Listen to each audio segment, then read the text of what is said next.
Maybe you've heard of Morpheus8. Maybe you've heard of Vivace. Maybe you've heard of Secret RF. Maybe you've heard of none of these things. But this technology is called Radiofrequency Microneedling. Now, the questions are, does this obliterate your pores? Does it erase your wrinkles? Does it dissolve or remove the fat in your face? Well, all of this might be true, and if that's the case, then how do you know if this is right for you? Why would you want it? Do you want it? And if so, which device do you need to get? Because you're going to hear a lot of advertising and name dropping in this space when you're trying to figure out what you need to be using. My name is Dr. Shah. I'm Dr. Maxfield. And welcome back to our channel, Doctorly, where we talk about all things skincare and dermatology. And in dermatology, we are heavily trained on lasers and on any type of device that's going to make changes to your skin. And one of these types of devices is radiofrequency microneedling. And in this video, we're going to be talking about everything related to the technology, whether it works, whether it doesn't work. Is it a mini facelift? Is it a way of getting a facelift non-invasively? Is that even a thing that you could possibly achieve?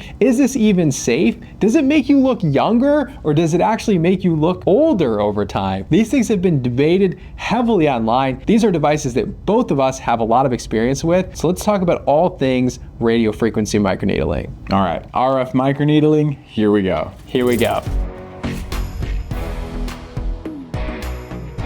Let's start with, what is this? Because you can see a lot of videos on social media with the results. There was a time when every result was good. Now maybe a time where more of the results are bad, at least what's on my feed. But the technology is important to understand. So basically the concept is in the name. You have microneedling, which is the physical disruption of your skin barrier to a specific depth, and that mechanical trauma can help stimulate multiple things, some of which is collagen remodeling, some of which is collagen growth, some of which is tightening the skin, some of which is enhancing the absorption and effect of other ingredients. So that's the mechanical side. Then the second arm of this is radiofrequency. Now this, especially when coupled with the addition of the needles, is a way to directly deliver deliberate depth of temperature. And the way that this is important is it's going to generate heat, not at the surface of the skin, but ideally at the depth you want to induce some of the same changes, structural remodeling, skin tightening, just a way to kind of reformat and revitalize your skin. Right, so you're bringing together two technologies in one device. The mechanical, which are just physical needles that are poking into your skin. You can get that without radiofrequency. You can get that at home. You can get this at any med spa in the world. And then at the tips of these needles or throughout the needle, you get this radiofrequency technology. Now there are insulated and then there are uninsulated forms. And the uninsulated means that radiofrequency is delivered throughout the entire needle as it pokes through your skin. And then the insulated types just produce the radiofrequency at the tips. Now this is relevant because the reason why radiofrequency is touted to be a lot safer than some other devices is because it doesn't cause as much epidermal heat. So what radiofrequency does is it takes electrical current and alternating current, it turns that into heat, and by producing heat, it can actually denature collagen, it can cause some coagulation, and by doing that, it causes some wound healing factors to come in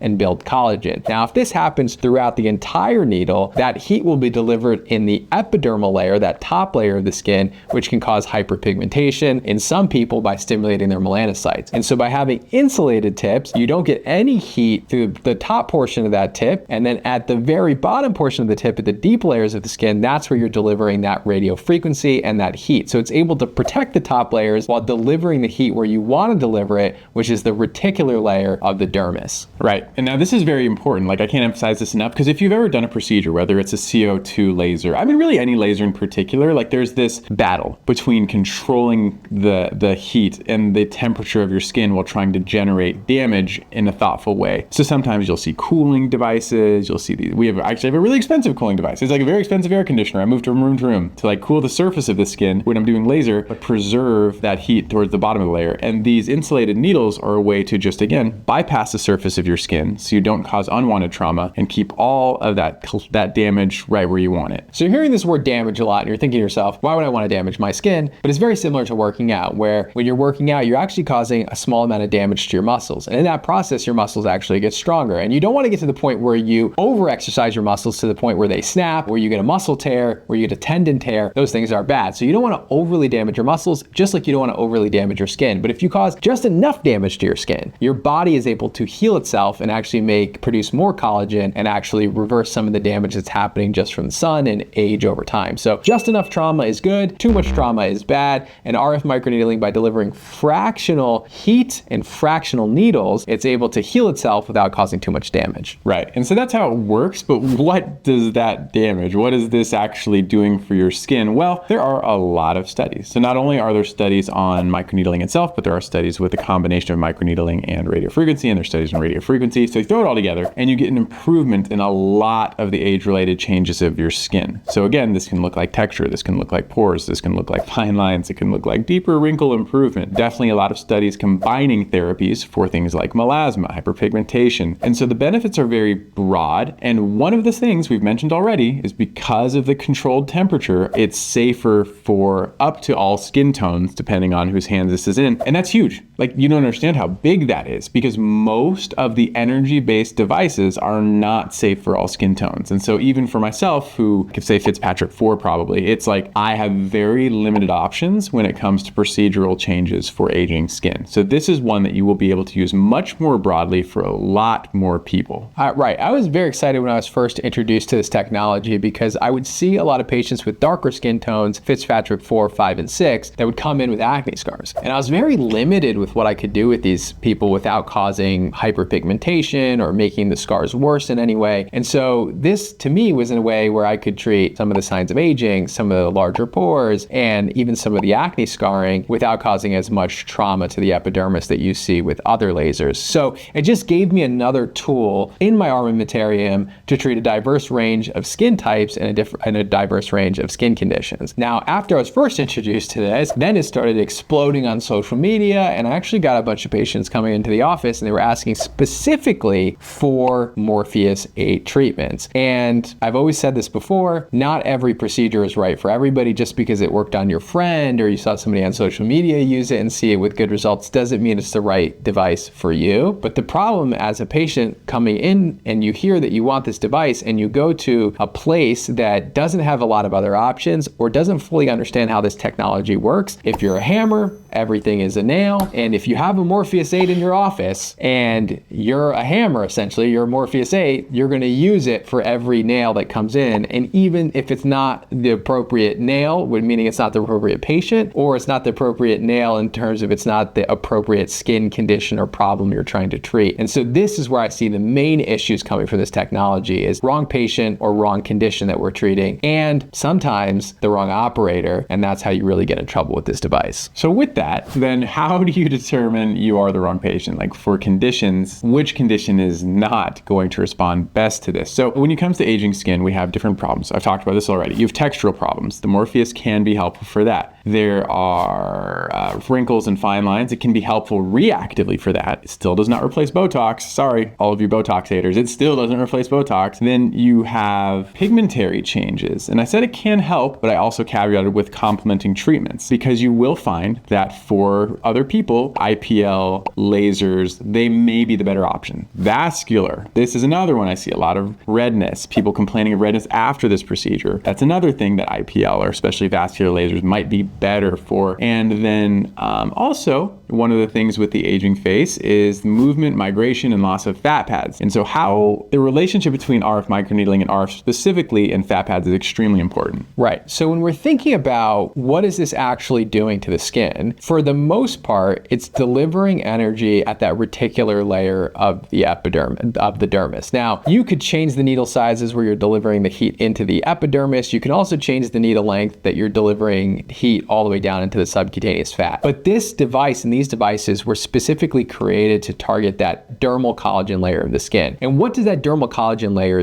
of the skin do? Well, we know that it diminishes with age, and we know that it contributes to fine lines. We know that it contributes to wrinkles. We know that it can make you look older if you lose a lot of your collagen. But if you have very saggy skin where you're developing jowls, everything is moving in the direction of gravity, you have festoons where your fat pads are protruding from the face, and you have these other issues, it's not targeting those deeper layers of fat for the most part, and we can talk about how that can get you in trouble as well. It's not targeting that fascia layer, that SMAS layer of the skin that we are losing some of the support structures. It's not targeting the bone where you're getting bone resorption with time. And so you're really just treating the collagen layer of the skin, which is a more superficial layer of the skin. And so the expectations of it reversing or being a facelift, they're just not practical because that's not the layer of the skin that this is even treating. Right. I think that's the key word is like expectations. Because of social media and because of, I just think all of the breadth of information available out there, it can be extremely confusing. And so this device does not target structural changes beyond the skin. And really a large portion of our aging process, which we're all blessed to have, really does extend far beyond the changes of the skin. So all those benefits I listed were very skin forward. All the things we listed that it does not help were largely not skin forward. And then I think we can talk about adverse events. And I can even start with the most controversial one, which is again in regards to fat. Now, how thick is your skin and why does that matter? Your skin, depending on the study, can range, especially on the face, maybe let's say 1 to 2 millimeters thick, and beneath that is a subcutaneous fat. Now, there are maybe specific areas around the mouth where the skin is a bit thicker, but in general, you're going to be dealing with needles or depths that maybe are less than a millimeter, maybe less than 2 millimeters. And what happens if you pick the wrong needle or you go deeper than that is you can cause fat atrophy. Now, people get excited about this. They're like, that's what I want. I want to remove that fat. I want abs everywhere. I want abs on my face. I want abs on my shoulder. It doesn't work like that. Like a problem, an aging face, you lose those fat pads. They migrate down. And if you inadvertently destroy fat in an area you don't want it to, if you destroy it here, you might have exaggerated hollowing and dark circles. If you remove it here, you might get a gaunt appearance, which we talked about in some other videos, can contribute to an aging face. Same with the neck. There are ways you need to be careful and cautious when you're approaching depth of needles in regards to fat. Right. So if you are hitting the fat layer of the skin, especially in the upper face and the mid face, it oftentimes will make you look older. And we've talked about this when we talked about Ozempic face. Any rapid loss of fat in the face or any type of destruction of fat in the face, even if you're doing buccal fat removal, will oftentimes make people look older, which is why people say, people have baby fat. I have chunky cheeks. My daughter has chunky cheeks, it turns out as well. Baby fat, people refer to it as, because fat in the face tends to make people look younger in general. This is why plastic surgeons and facial plastic surgeons do a lot of fat transfer procedures, and that's becoming a much more popular procedure because they're replacing fat that is lost or has migrated with age. And so if you're hitting the fat layer and destroying that, especially when you're younger, it oftentimes is going to make you look older. Okay. So Dr. Maxfield was saying that the depth of the skin or the depth of the thickness of the face is very important to understand. Now, I was saying earlier that the operator can be the one that's causing problems with this because a lot of these devices, they thought the deeper the better when they were creating these devices. This is why Morpheus8, the 8 stands for one of their handheld tips that allow you to actually go 8 millimeters in depth. Now, 8 millimeters of depth will always have you in the fat layer of the skin, sometimes even deeper. So 8 millimeters is extremely deep into the skin. Now, most of the hand tips will go all the way down to 4 millimeters depth. But like Dr. Maxfield was saying, the dermal layer only goes to about 2 millimeters, sometimes a little bit deeper if you look at different studies on the face. But as you get deeper into that, you're almost always getting into the fat. So when you're adjusting this device, you can go deeper if you're the operator. But oftentimes if you go deeper, and a lot of people think the deeper the better, it can actually cause damage to that layer of the skin. And so you really need to be in that dermal layer unless you're specifically trying to target fat, like in the submentum or on the body, for example. Now, the reason why I think this is also important is that naturally you would think, okay, these are a needle, and this needle is going into the skin, just like, what is this thing called? A drumstick? A drumstick, right? So this is going into the skin, right? And that's the needle, and this is if it didn't have radio frequency. But think about this, at the tip, you're actually producing a ball of heat. It's not a linear stroke of heat, it's a spherical emanation around the tips of this, right? So it's actually a lot more similar to this, right? So if your needle depth depth is 2 millimeters, you're getting a little bit of spillover even deeper layers of the skin. So the more shallow you are, the better. The problem is if you go more superficial, that ball also can expand to the epidermis and stimulate those melanocytes to trigger hyperpigmentation. So the depth of this is incredibly important, that you need to know the depth at each part of the face, and it changes from the forehead to around the lips to underneath the eyes. Like the underneath the eye skin is the thinnest skin on the face, and if you go to below one, if you go to 1.5 millimeters on the under eye, you're in the fat. Now, so you have to be very careful and know that you're going to somebody that understands the facial anatomy, because otherwise you could, even if you're in the right layer, you could be too close to it where you're actually getting into the fat because of this sphere around the tip. Nice. Okay, so this is so true. So like this is another example of how being thoughtful, understanding not only the device you're using, but also the person behind it and on the other side of the device is extremely important. But also you can see how this device can have broad use. I mean, you can be deliberate about the depth, you can be deliberate about the power. You not only can use this on the face, you can use it on the body for stretch marks, which I didn't say earlier. You can use it also for maintenance and skin tightening, complementing other therapies. So there's a ton of potential upside with this, but it's complemented by or counterbalanced by downside as well. And it's all based off of how and why each part of this works. And then some of the other risks that you could see are pretty much inherent to any time that you're poking a hole in somebody's skin, introducing infection into the skin. If the skin is not clean, you always want to make sure that it's clean. You 100% want to make sure that you're using a sterile tip. They've changed the tip out. This is incredibly important. We've seen some horror stories about this not happening in some locations. Critical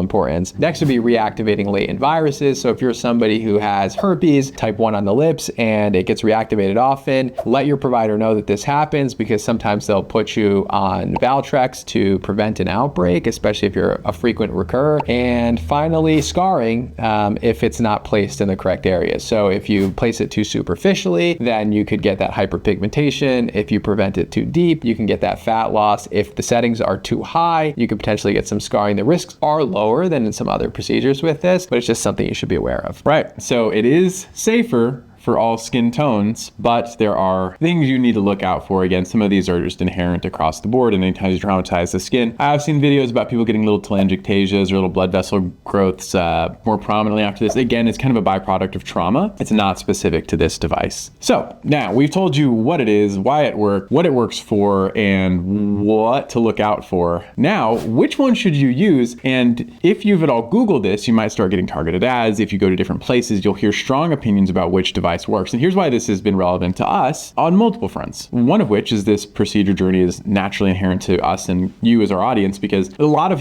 people have mastered the basics and now they're moving on from topicals to procedures. We, having our own practices, we are looking at devices, we're purchasing them, and we want to make sure we're providing the best product, best technology to you, like if I happen to see you in person. So we actually picked up 2 devices, and this is probably going to be a common theme actually, so look forward to this. There's probably going to be a lot of times where we're going to actually get the opportunity to look at multiple devices and kind of pick. So we picked the Morpheus8 because this has been presented as perhaps the leader in the space. What's a fancy brand? You're really good at fancy brands, like clothes or cars or... It's the Hermes. Okay, I have no idea. Is it clothes? It's clothes. All right, it's Hermes. Bag, leather goods. It's clothes. They have clothes too. This is the Hermes of... I would say this is like the Ferrari, right? Like that's the more universally... All right, this is the Ferrari of RF microneedling devices. Ferrari of RF microneedling devices. And then we have the Vivace, which is a solid device and has actually a long-standing reputation. You know, actually, maybe I wouldn't go that, because then Ferrari sort of like,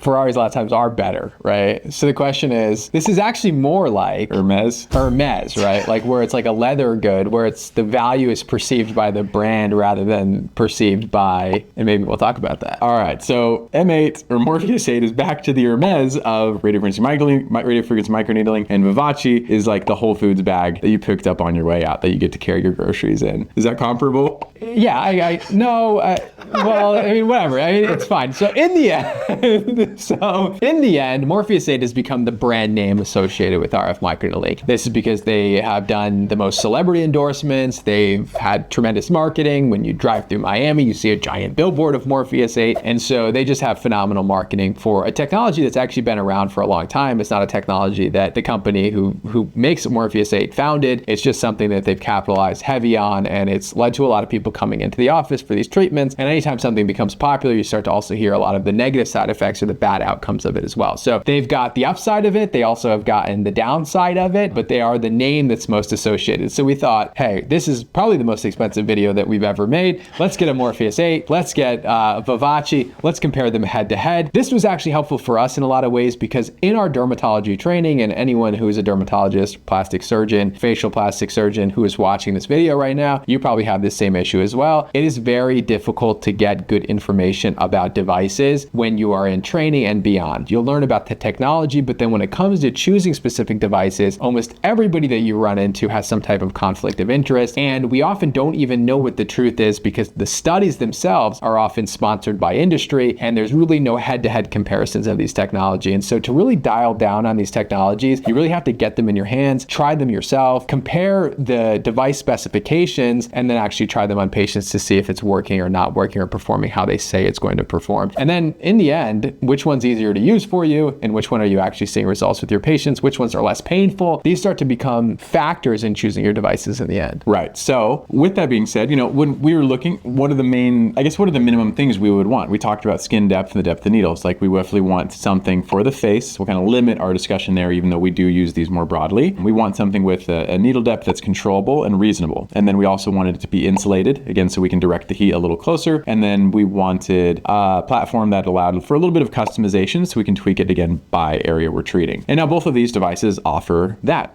So there is like the objective portion where the basic fundamentals and physiomechanics, if that's a word. I'm developing a new dictionary, by the way. So the physiomechanics of each of these devices are comparable. We both felt confident that, yeah, they are comparable in their ability to touch all of those points. Absolutely, right? So high level, they check all the boxes. Now there's minor nuance differences, and we'll talk about the minor differences between these, but in the end, the technology is very similar. And in the end, they are both taking alternating current, they are turning it into heat, they're producing a zone of coagulative necrosis, and then they're stimulating collagen and elastin production through this mechanism. Now, there are the minor differences, maybe there's some magic in those, but in the end, they are essentially the same from a technology standpoint. And I will say too, when you have similar but not identical technology, there's this operator variability that can either compensate for it positively or negatively. Meaning that if you have an experienced individual, and we'll talk about this more at the end, like you may be able to make those tweaks that will offset something that the technology lacks in, or you may lack the capacity to make the adjustments as needed when you have like a complicated device. So there is this like user variability that really adds a whole nother level to it. Now, just purely from a subjective standpoint, we had the opportunity to use both and play with both. And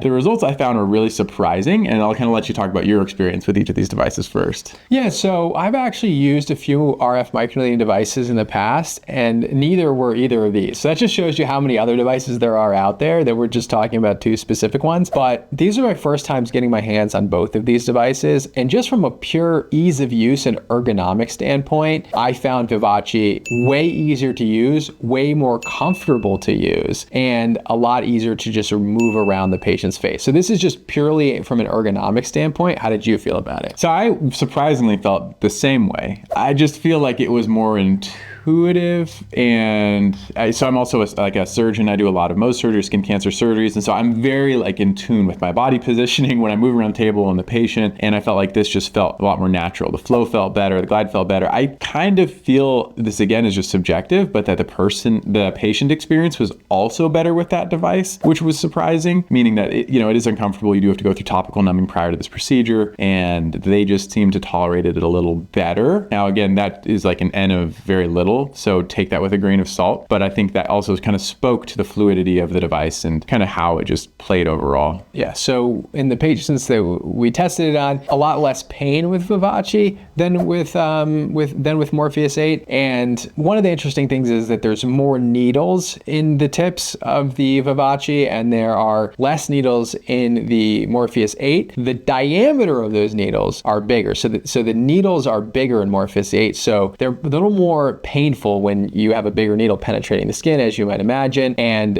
Vivace's got smaller needles, but more needles. So it seems to be that pain is distributed over a larger surface area and isn't as painful when it enters the skin and delivers the burst of heat, essentially. And so that was our limited experience with that. Now, some minor technology differences between the two is more needles from Vivace, less needles from Morpheus8, thicker needles from Morpheus8, thinner needles from Vivace. Morpheus8 can get down to 8 millimeters of depth with a certain handpiece, and that's going to target fat layers usually on the body. And the handpiece that we use on the face goes down to 4 millimeters in depth. But like I said earlier, you don't really want to be 4 millimeters in depth on the face ever anyway. And then you have Vivace that goes down to 3.5 millimeters of depth, so not great for treating fat on the body. But again, you should be at that 2 millimeter layer anyway. So when it comes to body and face, they both achieve the depth necessary in order for you to deliver the proper treatments, with Vivace being more comfortable and Morpheus being less comfortable. Now, if you're a patient or you're a doctor, provider, or someone who does these treatments, then how do you navigate between these two? Do you buy Morpheus8, or do you buy another RF microneedling device? Or if you're a patient, do you seek out somebody with Morpheus8 and pay more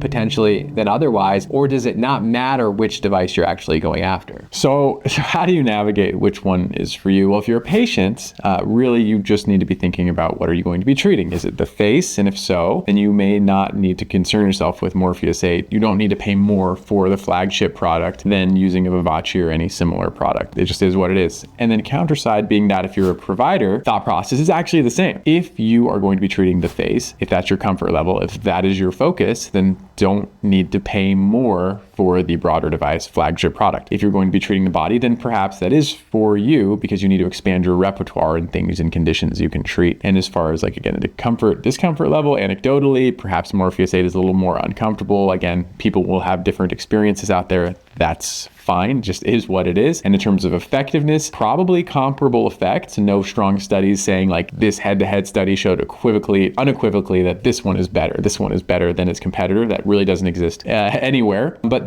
because the technology on a foundational level is similar, because the user portion of it is very important, I will wager that the end results can be comparable. Right, so in our clinical experience, when using these two head-to-head, we believe that the clinical outcomes are similar, if not exactly the same. And we found that Vivace was more comfortable for us to use personally from an ergonomic standpoint, but also for our patients that we used it on. So we see no reason for anyone to be paying more for this device unless you're treating the body. And a larger question is just the lack of device price transparency in general. You can never find the prices of these devices online because I could buy one today and it will cost $100,000, and he could buy one tomorrow down the street and it could cost $150,000. It depends on what they want you to sell it for. So if you're a provider and you're looking to buy a device, definitely talk to your colleagues, definitely talk to your friends in other cities, because there is a lot of flexible negotiation that goes on here, and there's no reason why you should be paying more for a device than someone down the street. We're actually working hard behind the scenes to open up some transparency on pricing on these devices just across the board, because it's an absolute mess out there. But in the end, don't follow the branding, follow the results. And if you're a patient and you're seeking out these treatments, don't worry so much about what device you're actually going to choose, but worry more about the provider that's going to be using that device, because like we said, there are minor nuances between these machines, but the main thing is making sure that it's delivering at the right depth, the right amount of heat, the right amount of power, so that you're treating that dermal layer of collagen without causing damage to other layers of the skin, and you're actually getting the results that you want. Or they're turning you away from this device to put you onto a different device that's going to give you the actual clinical results that you want to achieve when you're targeting your specific skincare goals. Now, I know that there are providers who are watching this video and they're saying, well, I'm going to get Morpheus8 because it's the most in-demand radiofrequency microneedling device, and therefore patients will seek me out if I have radiofrequency microneedling. And that probably is true. We do have people who call the office asking for specific devices, but you can educate them that there are similar technologies to Morpheus8 and they can achieve the same outcomes, and maybe here are some minor differences that make one better over another. But in general, I really try to have my patients come to me with a specific problem and then direct them towards the solution rather than focusing on the device itself, because oftentimes it's either a combination of treatments that's going to give them a result, and sometimes the device that they even came in to get is not what I actually direct them towards in the end. So I oftentimes start with the problem and then try to present the solution, and oftentimes the solution is not what they came in for. And so that's kind of how I direct it. I know it's a problem in the industry, and that's why we're always fighting against marketing. But in the end, people are seeking out your skill and not necessarily the device that you have in your office.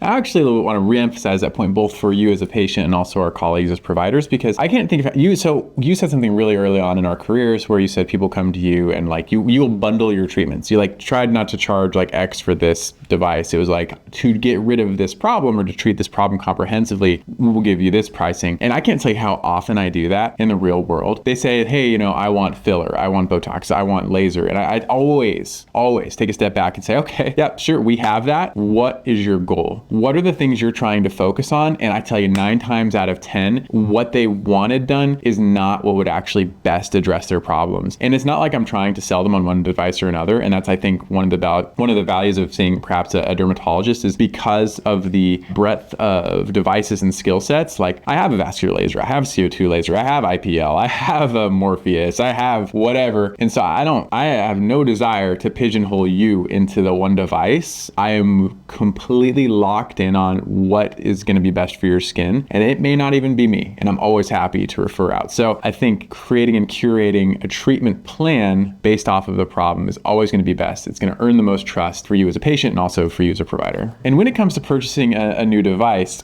got you. So there is this idea, I think, of within our community as professionals that you always have to purchase a new device. And this is actually kind of true. You can't get the latest, the greatest, the new, but you can also purchase used devices as well. This is like a part of the industry that no one talks about because they're not coming out in marketing. So one of the ones that we've worked with before is MRP. Shout out to Scott and MRP. I know a lot of my colleagues have actually used them, not only for devices, but for services. So just for the providers out there, I just want you all to know that there are multiple ways to get devices. This has been like very helpful for me, you, and I know a lot of my colleagues. It's saved us a lot of money. We've purchased lasers from them for 3 offices now, and we've just had great experiences with them overall. And so what's nice about it is that you're not getting pushed one direction or another, right? So it's, if you're buying from other companies, a lot of times they only sell one device. They only sell Morpheus8, right? So they're going to tell you why Morpheus8 is the best device on earth, which is nice. You can say, hey, I want the Vivace and the Morpheus8, and they'll be like, why do you want 2 of the same technology? And you're like, don't worry, we're making a video. So